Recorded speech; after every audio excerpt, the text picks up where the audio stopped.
Hola querido amigo, soy el pastor Denis Ortega.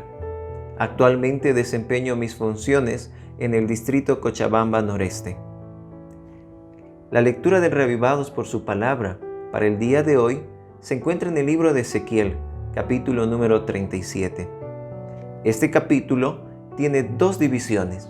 La primera de ellas va desde el versículo número 1 hasta el versículo 14, donde se narra la visión de los huesos secos. Del versículo 15 hasta el 28 se da la predicción de la unión del pueblo de Israel con el de Judá.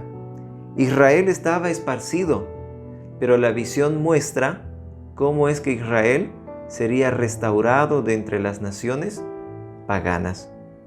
La Biblia en muchas oportunidades utiliza simbologías, al igual que la visión de los huesos secos. En ese sentido, es que el Comentario Bíblico Adventista, en el tomo 4, da una aclaración en cuanto a esta visión, donde menciona lo siguiente: las almas de quienes deseamos salvar son como la representación que Ezequiel vio en visión, un valle de huesos secos.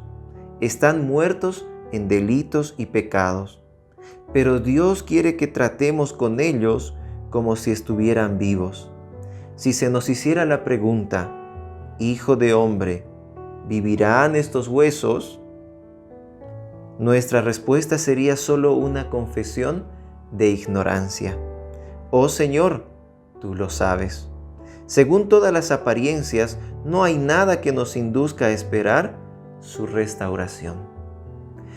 Cuando Ezequiel ve esto en visión, él no pensaba que aquellos huesos, que aquel valle rodeado de huesos, podrían volver nuevamente a la vida.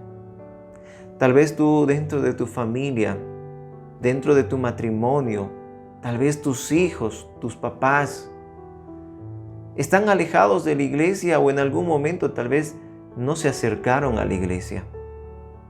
En nuestra manera de pensar como cristianos, tal vez podríamos decir, no, su corazón es muy duro. Ellos en ningún momento van a aceptar la palabra de Dios.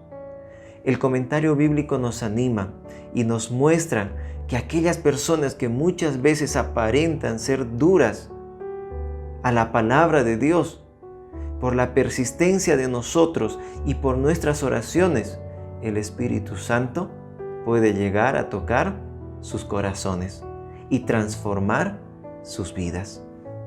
En esta mañana quiero invitarte para que tú puedas perseverar, para que tú puedas interceder por aquel ser querido que muchas veces parece frío a las cosas espirituales.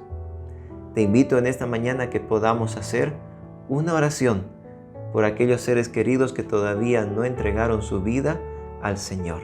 Vamos a orar. Querido Señor, en esta mañana queremos pedirte para que tú puedas utilizarnos como tus instrumentos, para que podamos llevar esperanza a aquellos amigos, familiares, vecinos que todavía no te conocen, querido Señor. Bendícelos. Son favores que te pedimos en el nombre de Jesús. Amén.